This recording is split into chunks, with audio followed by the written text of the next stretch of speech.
So we've got a couple stories here. The one I want to talk to you about first is the PitchBook. 3,200 startups have gone out of business this year, and 27 billion in venture capital has been wasted. Those are big numbers. You're in this space. So what's the landscape for the startup world right now? What I think has happened is just a lack of tolerance.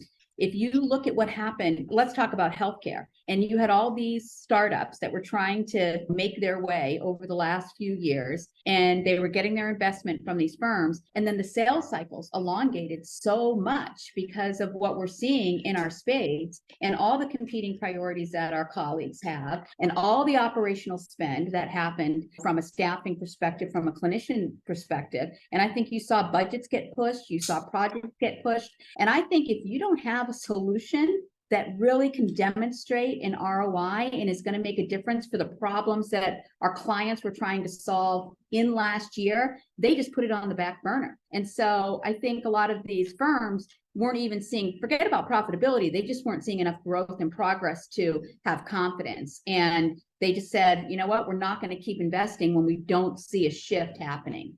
So we're bootstrapped over here. You're just a couple of angel investors, mostly bootstrapped over there. It was never a question of, hey, grow at all costs. It was always grow within your means is the way of saying it. Now, obviously, if there was all of a sudden a huge demand for the things that we're doing, we're going to go out and tap into those capital markets to meet that demand. But for the most part, if there wasn't that demand, it was like, all right, create the demand, grow the organization, create the demand, grow the organization. Exactly right. And I would even take it a step further, Bill, at least for us, it's not about grow responsibly. It's about grow to make sure that you remain highly referenceable. And I was a firm believer from the beginning that we did not want to go out and just spend a ton of money to acquire clients, just to acquire clients. It had to be about quality delivery and let the work stand on its own and the growth would come. And that's what started to happen for us. And when you grow incrementally like that, you're able to manage your cash, especially with the types of solution that we are. And then when you're ready to go out and get it, go out and get that next round of cash,